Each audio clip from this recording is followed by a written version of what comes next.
Perfect. Hi, I'm Tracy Velasquez, and I am the policy director here at the Council for Court Excellence. Thanks everyone for joining today for our Lunch and Learn. I had the pleasure of hearing Dr. Brittany Hayes talk about the issue of barriers for victims with disabilities at the American Society of Criminology conference this fall. And I felt like this is an issue that we here in the District of Columbia could be interested in learning more about. So Dr. Hayes is a professor currently at the University of Cincinnati. She received her PhD from John Jay College in New York City and has done a number of pieces of research around this issue and has been published in several peer-reviewed journals. And since we're running a little late, I'll stop there and I will turn it over to Dr. Hayes.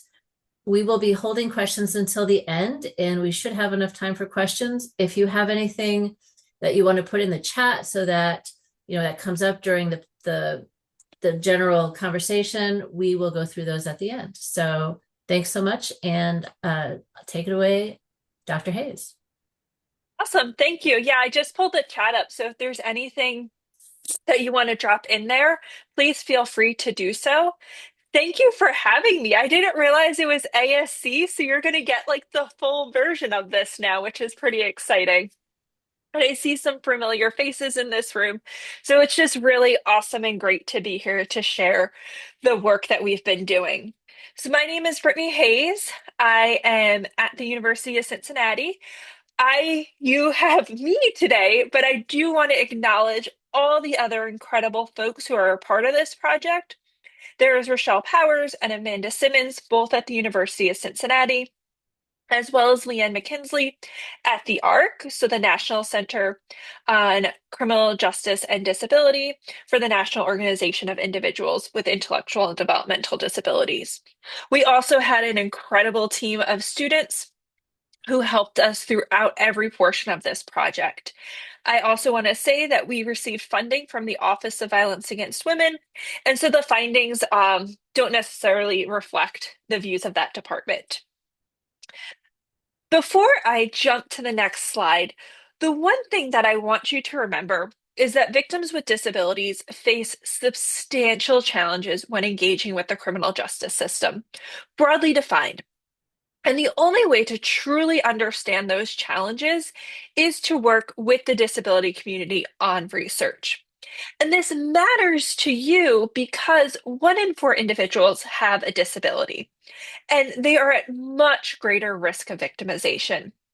So these individuals are your clients, they're the populations you aim to serve, and by including them in the research process and the work that you do, right, we can better serve our response to the community. And so the research is really, really clear. Crime is underreported. We know about half of all crime is not reported to the police, and that those rates are even lower for crimes like rape and sexual assault. But it's also important to remember that while I'm speaking of folks as victims or offenders, they're typically not just victims or offenders. Victims can be perceived as dangerous, especially during a crisis situation. So, right, just keep in mind that folks don't fit neatly into these buckets. And so, before we jump into the findings from our much larger project, in earlier work that I did with Rochelle Powers, we examined reporting behaviors by type of disability using the 2016 to the 2020 National Crime Victimization Survey.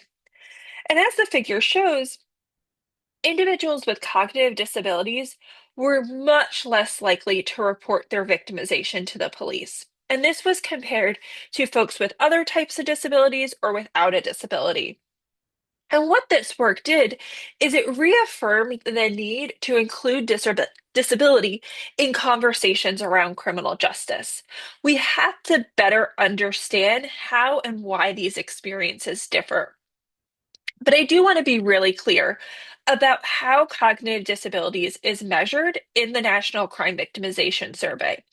And it considers if the individual has serious difficulty concentrating, remembering, or making decisions because of a physical, mental, or an emotional condition. And that's a great definition. It's pretty standardized.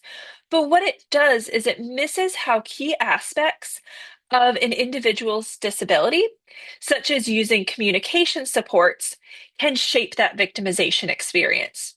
So, for this reason, I'm going to focus on intellectual and developmental disabilities, or IDD, instead. And so we had this really fun, thing that we thought people would chime in and like give all these cool reasons why folks might not just report to the police. It never works. So if you could just use the chat and provide some reasons why survivors might not just report their victimization to the police. I've got the chat right up here, so feel free to drop anything in there for why someone might not report their victimization.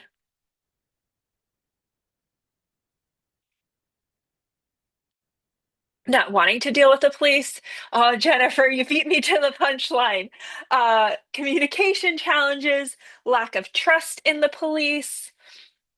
Right, so there's a multitude of factors that can make it really hard to just pick up the phone and call law enforcement.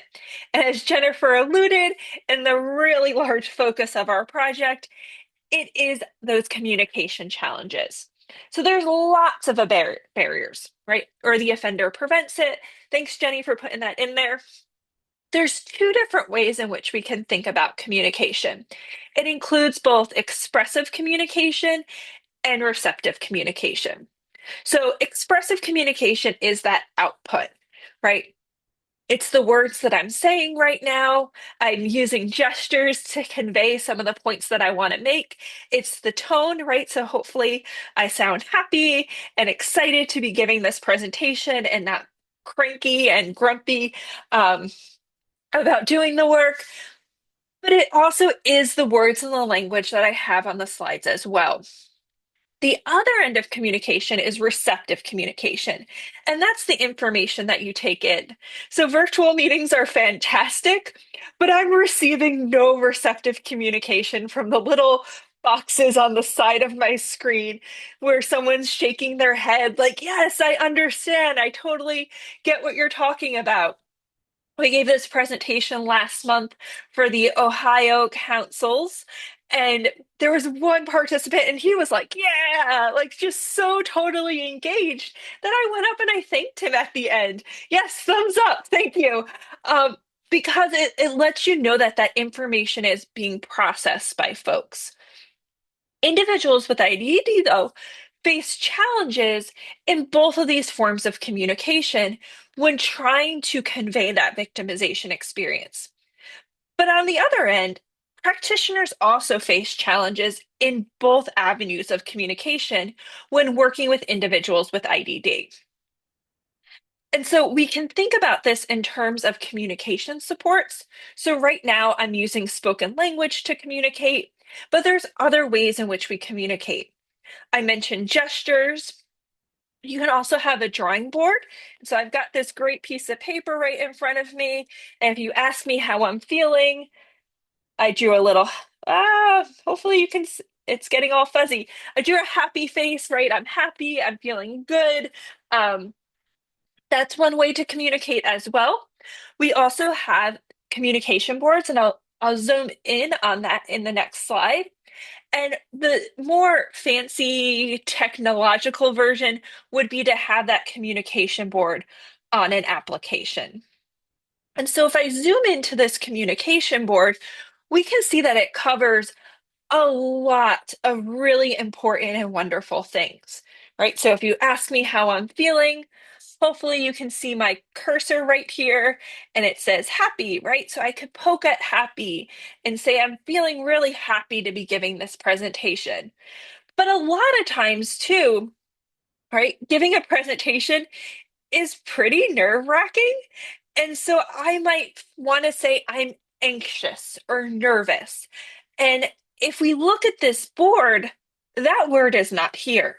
I'm not able to tell you that. The closest I could get is down here where what I want to say is not here, but it doesn't bring me any closer to really being able to tell that to you. And that is where our project tries to come in and begin to fill some of these questions and gaps.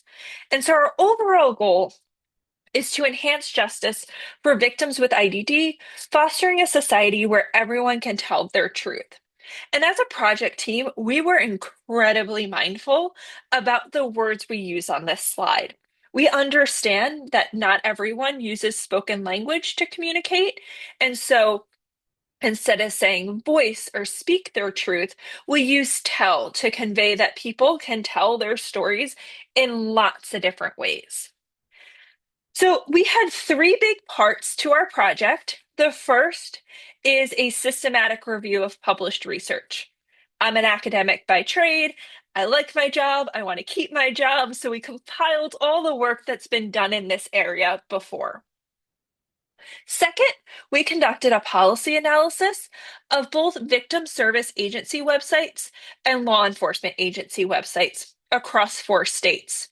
And the goal of that is that websites are public facing documents. And so if I'm a victim and I want to know if I can get an accommodation, I might go to your website before I come and seek out your services. And I think of my 6-year-old, he's going to be 7 at the end of this month. And when I don't know an answer, he goes, "Well, mommy, just Google it," right? Like, come on, lady, get me the answer for what I need. And so we know folks are using these services, are using these websites to figure out what services are being offered. And so those public facing documents can be really crucial to send messages to the community. We then conducted 153 interviews with individuals with IDD, their caretakers who are often their parents, as well as practitioners who work and support this community. And the real beauty of having all these different groups in one data set is that we're able to make those comparisons across the different groups. So I'm going to share our main findings from the policy analysis and then transition to our main conclusions from the interviews and focus groups. And so when looking at the victim service provider websites, we had 795 in total. The 4 states in which we selected were Ohio, Florida, New Jersey, and Arizona. Ohio is because that's where I'm based and that represents the Midwest. Can I give a quick definition of IDD? Yes. Um, so I, uh, I, you, you threw me off real quick. I can pull it up. I know exactly where it is because I want to make sure that we all have the same working definition, and I can drop that in the chat. Pulling it up right here. Um,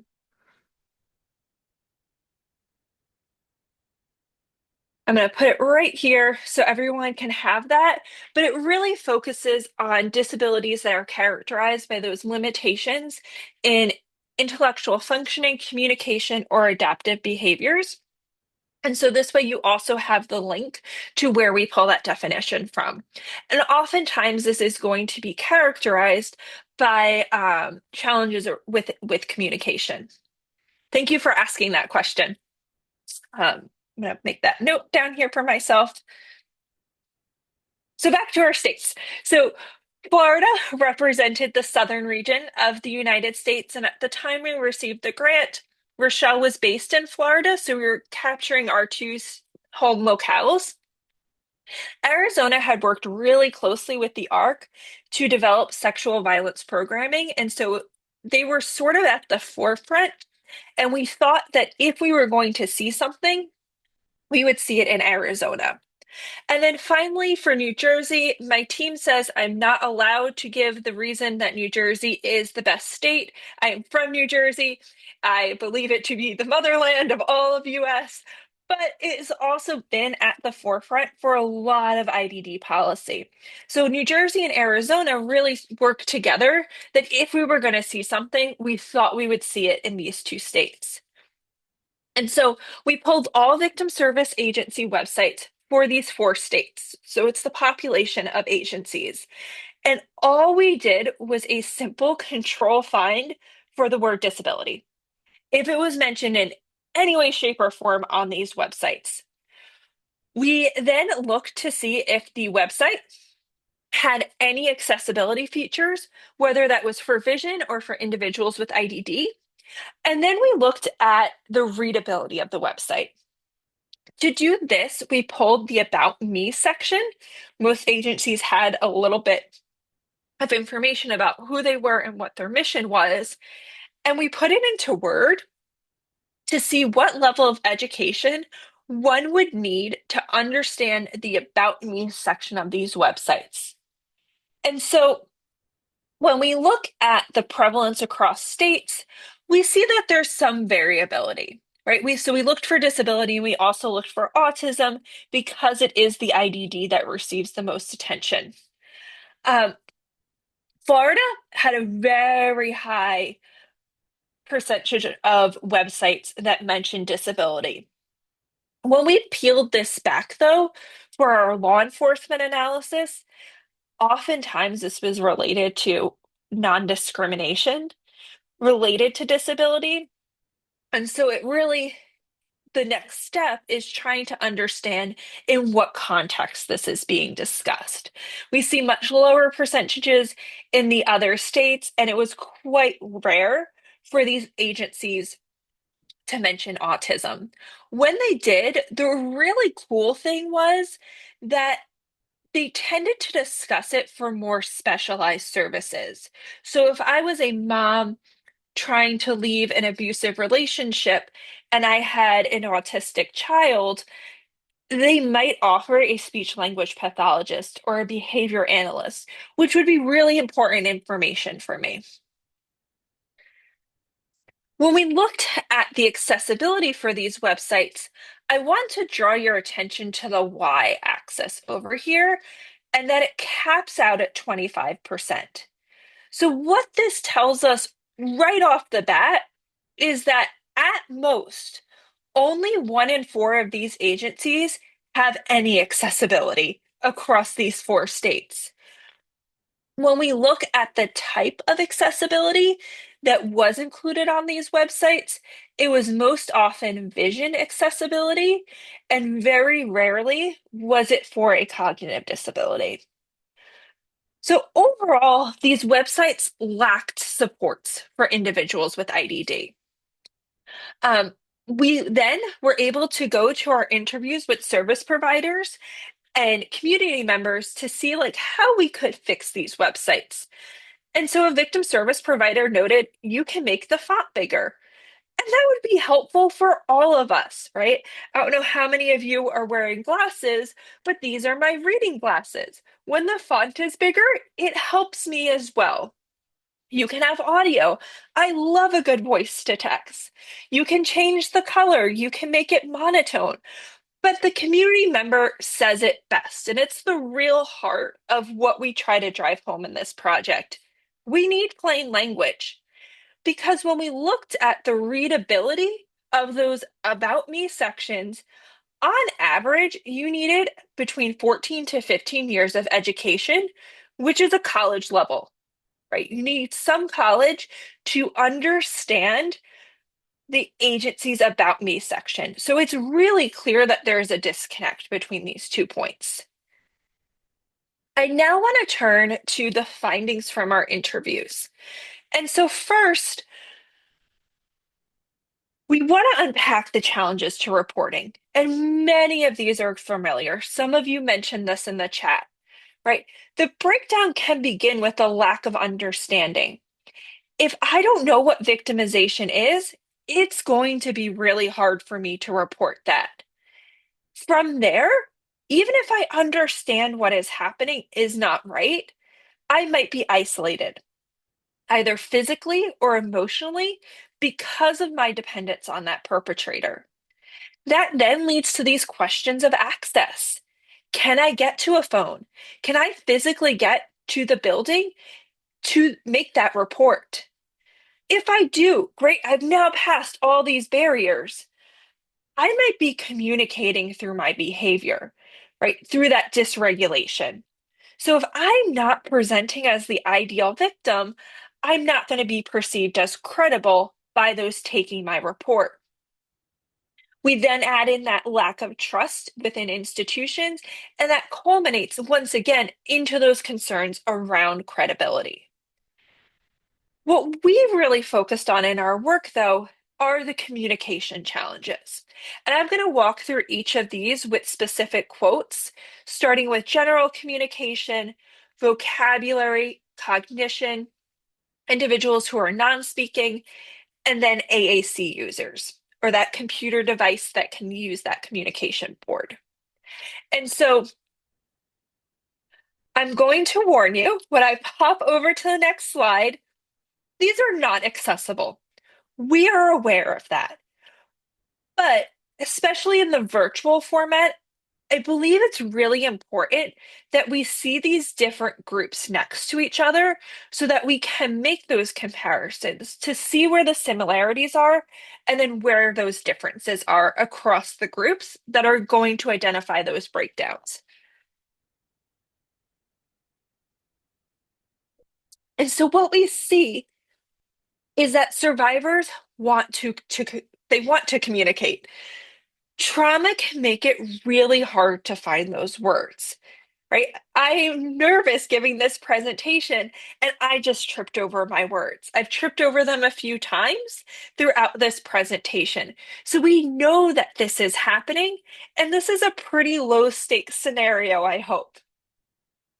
But when we then extend this to individuals with IDD, there are additional barriers, such as speech or hearing challenges that may prevent them from reporting or from being understood when they report. As one service provider noted, we have to listen beyond that spoken language. And by doing so, we're able to decipher and extrapolate what's being said beneath the surface. And so I've had this recent example right when I got back from ASC, actually. I flew home Saturday morning. I was exhausted. It's a marathon. And I get home, it's about lunchtime, and my little guy, he goes, Mommy, I want to put the Christmas tree up. And this is like mid-November. I was like, Look, bud, we can do the Christmas tree. I told you we'll do the Christmas tree tomorrow. Okay. And he just kept going. Mommy, I want to do the Christmas tree. Mommy, I want to do the Christmas. I was like, I'm not doing the Christmas tree. And then I took a step back and I go, but is this about the Christmas tree or is this about spending time with mommy? And he goes, well, I just wanted to spend time with you. And I go, oh, we can do that, right? Here are three things we can do. That's not putting up the Christmas tree. And so that's just a real simple example of how, if we just take a step back and interpreting what those behaviors might be. Lacking vocabulary was another common theme. It is impossible to say a penis went into my vagina without my consent if I do not have the words or know that my body has a vagina. Survivors can also lack the confidence to describe these experiences, right? So I've given this presentation a few times. I'm staring at just little boxes with names on it, and it is still hard for me to say the words penis and vagina. But now let's add in the trauma that comes with reporting and the compounding of these challenges. But just like this one community member said, you should still be able to say the word penis. When survivors do have the vocabulary, they risk being misunderstood or dismissed, especially met with legal jargon or disbelief, right? We know that law enforcement looks for really specific things when taking their reports. So it's essential, right, that we use anatomically correct and plain language. But oftentimes this is avoided. And as I'll discuss shortly, we have to prioritize these points. So plain language, believing survivors, and training professionals to listen beyond words. The research also underscores the cognitive barriers that survivors with IDD face. when navigating systems. So survivors may struggle with processing speed, contextual understanding, or emotional interpretation, which may make things that we consider basic tasks, like those automated phone prompts when we call Walgreens or answering intake questions, overwhelming and inaccessible. And so communication devices, while they are incredibly empowering, require time and require clarity, right? So we have this misinterpretation of a bunch of legal jargon combined with these really subtle social cues that further complicate comprehension that lead to these missed opportunities for support and justice. Our findings also reveal critical gaps in understanding how non-speaking individuals do not report crime, but also do report crime. Right? High stress and anxiety can impair verbal communication, but systems often fail to offer these alternative methods, such as picture diagrams or assistive technology. There's also pretty prevalent within our data the assumption that non-speaking means non-communicative. Such an approach leads right to those missed opportunities if someone's not disclosing in a conventional way. But when supports are put into place, we can see that even limited expressions, such as a repeated word on a soundboard or an event where one uses their body to communicate, can be incredibly powerful to convey fear, truth, and the need for protection. And so I'm going to turn on the next slide to zoom into one of these quotes, and I'm going to try to pull up the soundboard and hope that you can hear it within my earbuds. And so I said, the victim service provider, I said, how does your dad's girlfriend, how does she make you feel? And he just kept hitting this button on the soundboard for the judge.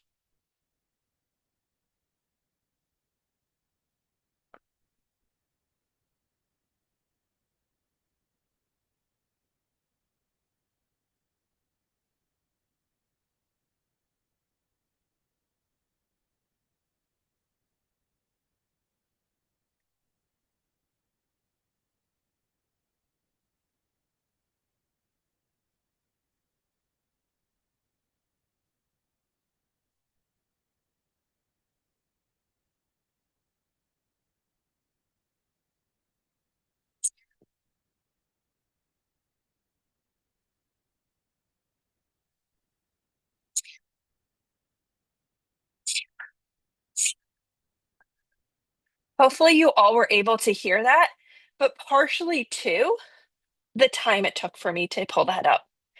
And the judge, he was like, he granted it. And I said in the hearing, I said, Your Honor, I know my client has limited communication skills. And he said, stop it right there. I think your client did a fantastic job. And so that example shows us that things like AAC are urgently needed for inclusive communication when supporting non-speaking individuals in reporting crimes. Many rely on AAC, which requires that time, patience, and familiarity from first responders, right? But there's often a lack of training or willingness to engage with these methods, which leads to frustration for everyone involved and unsubstantiated reports, right? And all of these findings reinforce and highlight that compounded vulnerability. But meaningful communication is possible, right? When practitioners slow down, use plain language, and recognize that even a single type word can be a powerful and valid disclosure. And so I want to turn next to the accommodations that folks said they were using, because I think a lot of this work can look very doom and gloom and what can we do to do better. And so I want to leave you with actionable things that you can start to institute in the work that you do. And the first is communication adjustment. And effective accommodations for communication include the use of visual aids, awareness of language structure, such as first we'll do this, then we'll do that, and allowing extended time for processing and response. Responders can reframe questions, they can check for understanding, and they can adapt their communication strategies in real time.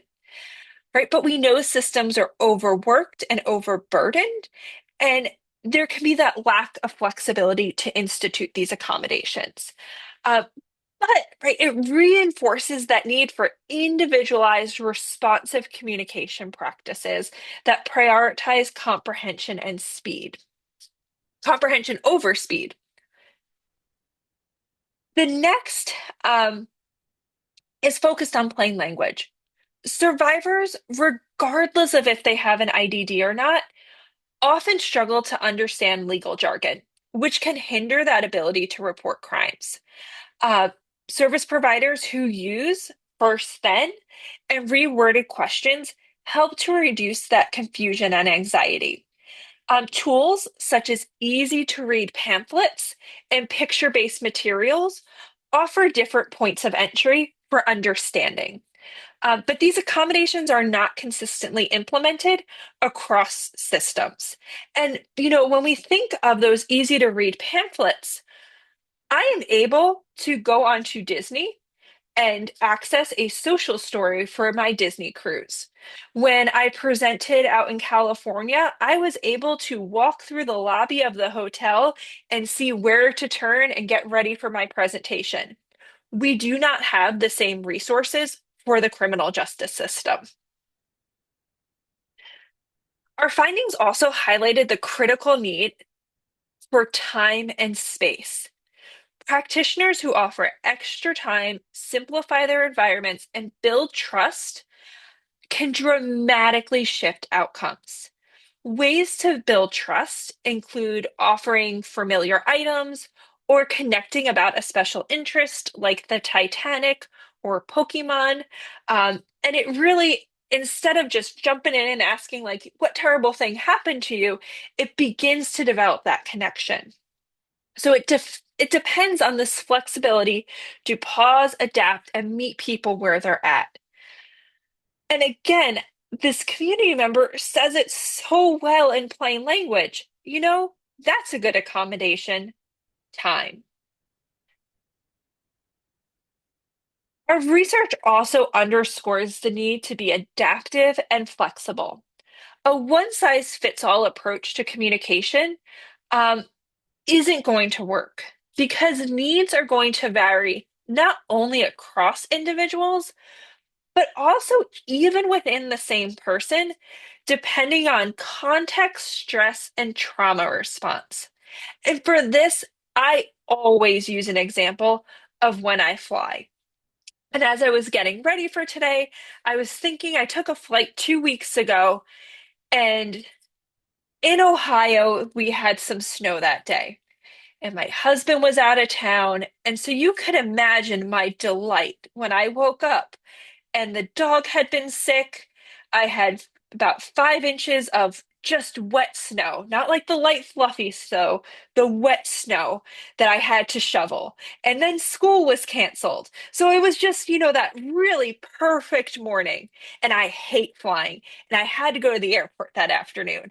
But I can tell you, when I got on that, I know, right? Thank you for the reaction. I enjoyed that flight more than you could have ever imagined. When I got to the airport and I had that glass of wine, I was like, I earned this, baby. Get me on the plane, disconnect me from everything.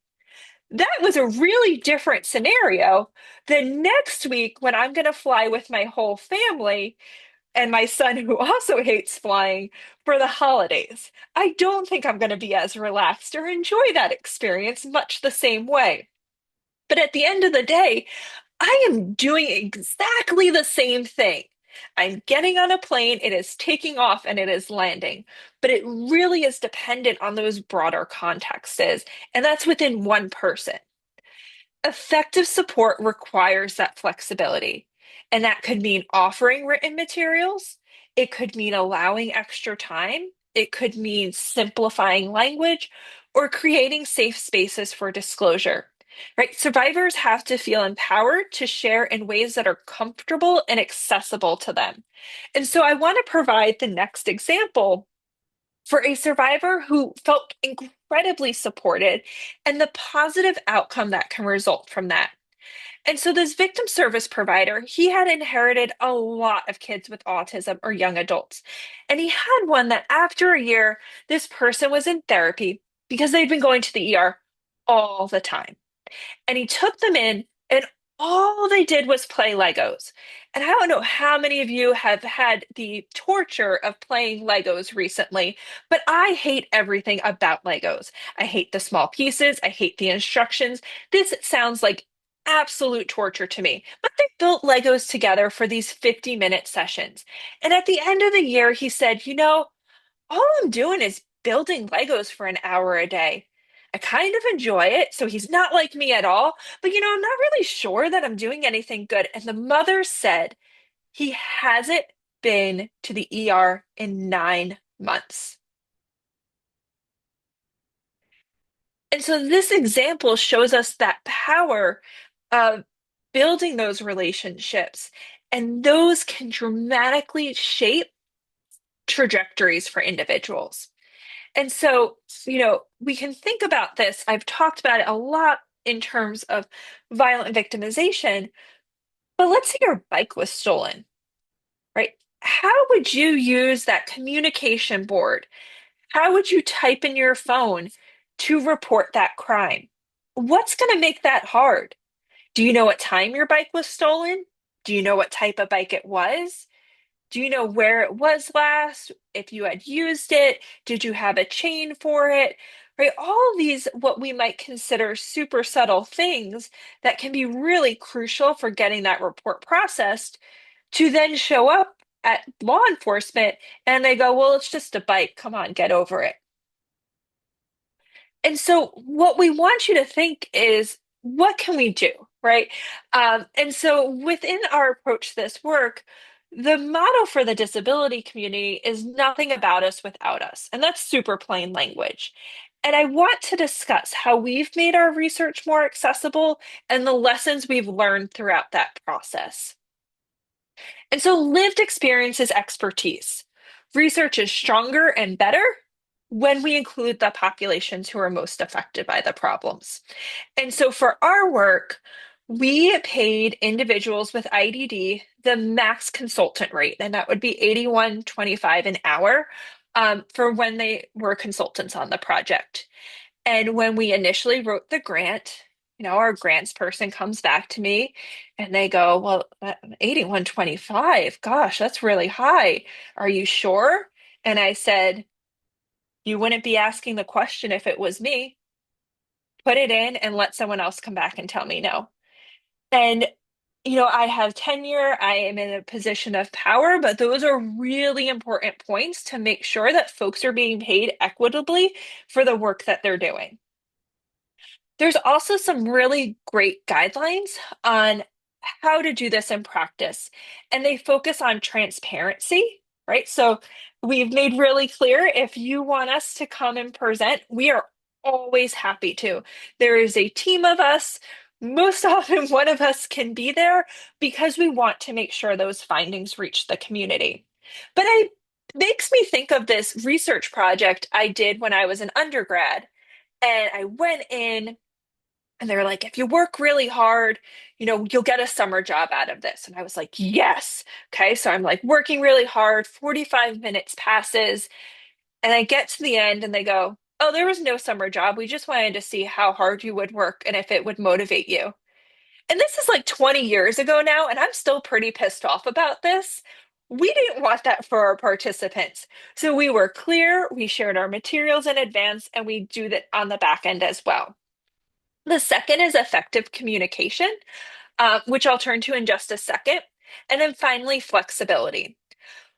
As I noted, we had lots of students working on this project. And so, as an academic, if someone doesn't show up to a meeting and is 5 minutes late, I'm like, yes, I got my hour back. I can go work on what I want to work on. This is fantastic.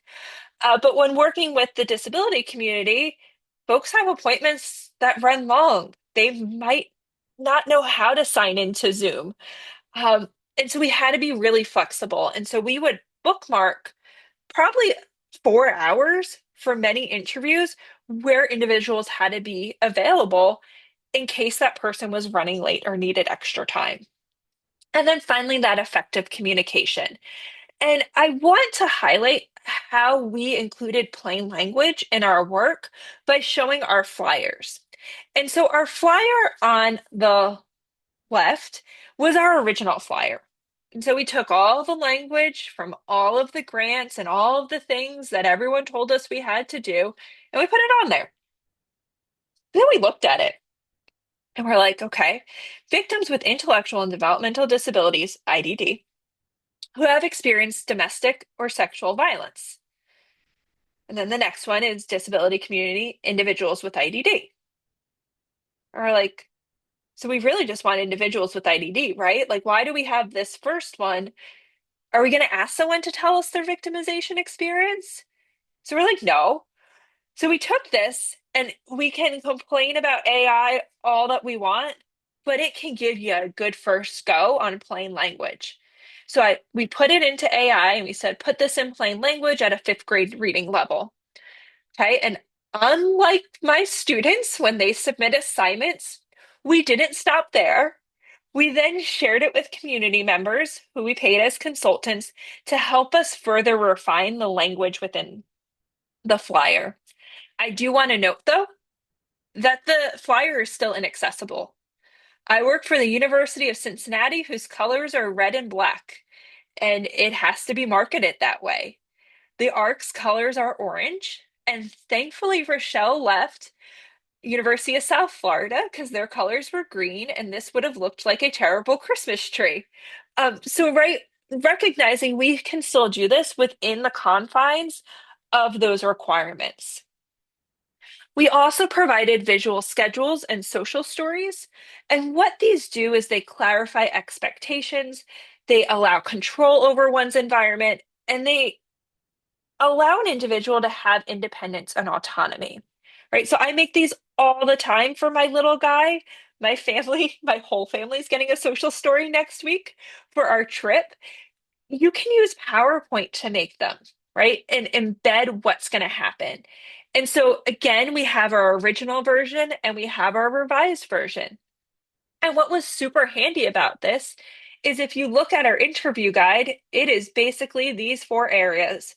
So as the interviewer, we pretty quickly could make sure we were hitting each one of these things.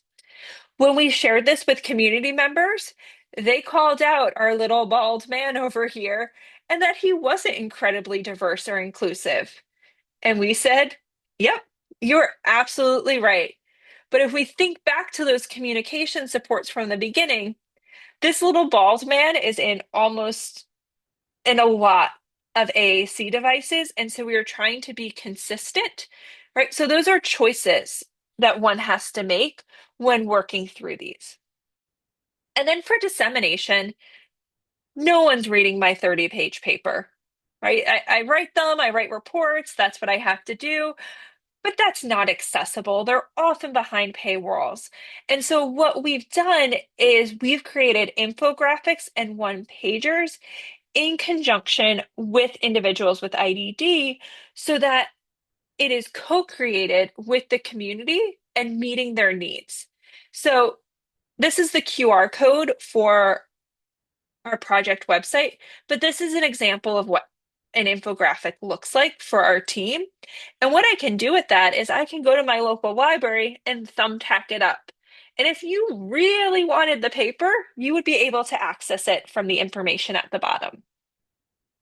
And so, what can you do to help familiarize yourself with these resources? We have Get Involved, but I have found most often all I have to do in a meeting is say, "What about disability?" And that shifts the conversation quite drastically. When we think about taking that time, sometimes we were like, oh gosh, I got to give them 5 minutes, 10 minutes. Even a pause can be really helpful, right? Just that split second of, recognizing that silence is okay. And then finally, so what are we doing? The accessible materials, the equitable wages that I mentioned. Also, wages and contributions can come in the form of authorship. And we've had some folks serve as authors, that co-development, and then empowering the community by bringing the information back to folks. So this is our project email. There's also a QR code that will sign you up if you would like information on the project. I manage the project email, so you're also just welcome to email me. And I can share the PowerPoints with you or answer any questions that you might have. So, got about 10 minutes left for questions. I will stop sharing my screen. And if folks have questions, I'm happy to answer them. Thank you, Brittany, so much. That was an amazing presentation, and we probably should have given you more positive affirmation as you went. It's okay. And for everyone on the call, assuming it's okay with Brittany, we will make this available to others who either want who's not on the call want to share it with folks, or if you know people who weren't able to attend. So if you're interested, have a question, please feel free to raise your hand, and we'll call on you, or put it in the chat if you prefer.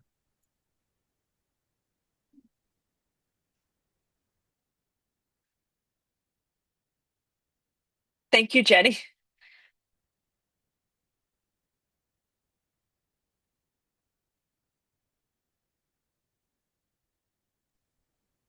I guess I have a question in terms of working with law enforcement.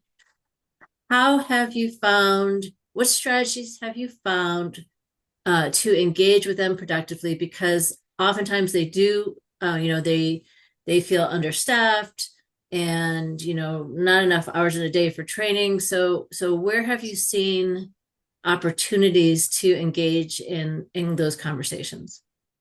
Yeah, so I think for the training, the ARC has developed a full training related to mental health and IDD for law enforcement. One of the points that we have noticed, there's two lenses to it, is one of the recommendations folks will always say is training, right? We gotta have more training, we gotta have more training.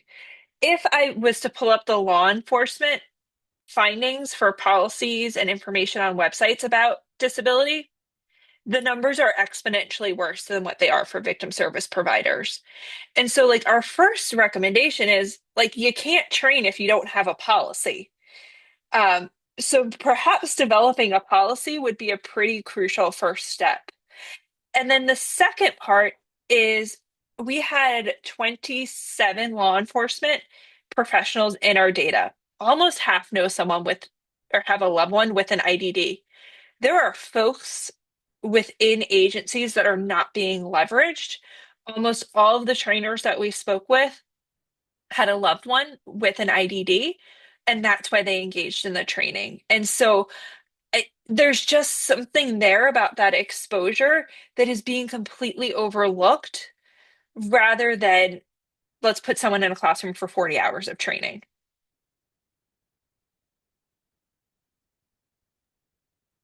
That's really helpful. Have you seen, just to follow up, in terms of, thinking about, um, sort of legislative policies versus sort of internal policies? Have you seen states that have sort of mandated plain language, or has it mostly been like leadership within the agencies or the departments? We did not see any of that. We did not code for it. I will say in Ohio, we have the Title II compliance coming down for like all of our stuff. So I do think like that is going to start to trickle in into a lot of what we're seeing on these websites.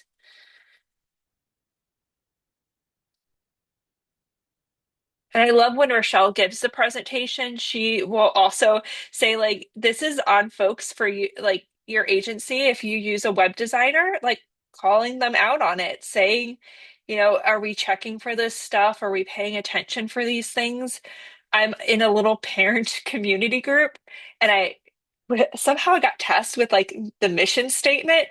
And that's when we led into the about me stuff because I Googled my lame parent group, and our mission statement was college education.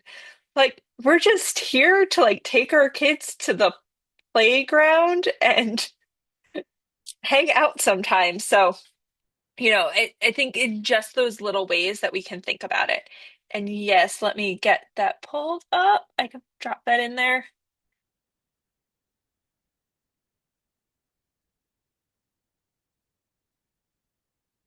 Got that. There we go. Drop that in there. Cool. Great. Any questions from folks?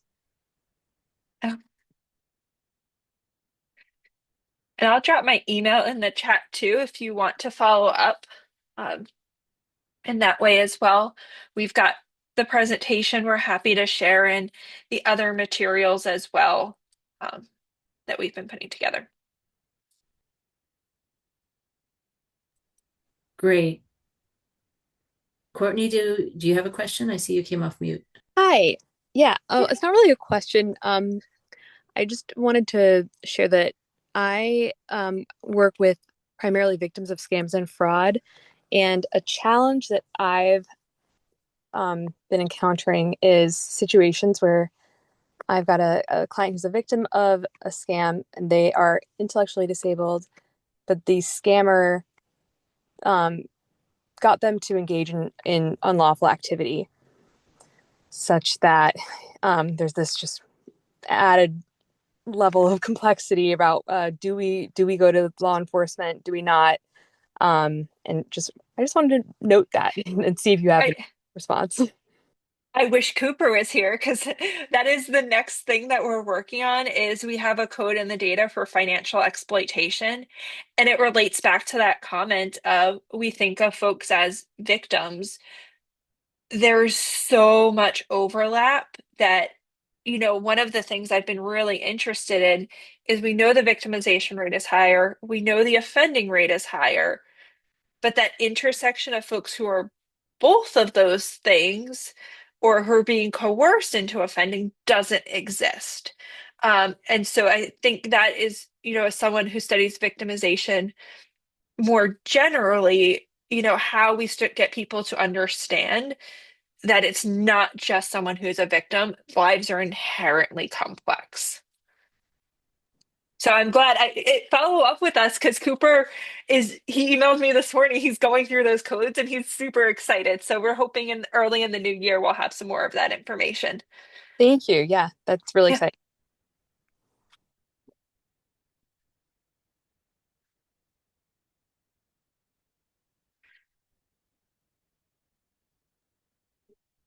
Okay. Well, thanks to Dr. Hayes. Brittany, this was a great presentation, and thank you so much. This was wonderful information, really thought-provoking. Obviously, always lots of work to do, and we appreciate your and your team's work on this, and we will, I'm sure, be back in touch. yeah, And thanks for having. yeah, and thanks for everyone who attended today. And we'll be sending out the link to this presentation once we get it goes through the Zoom processor. And we're going to work to have it subtitled as well. Hopefully get that done and post it to our website. So again, thanks everyone today, and hope you have a wonderful end of the year. Thanks. Bye, Thanks. everyone. Bye.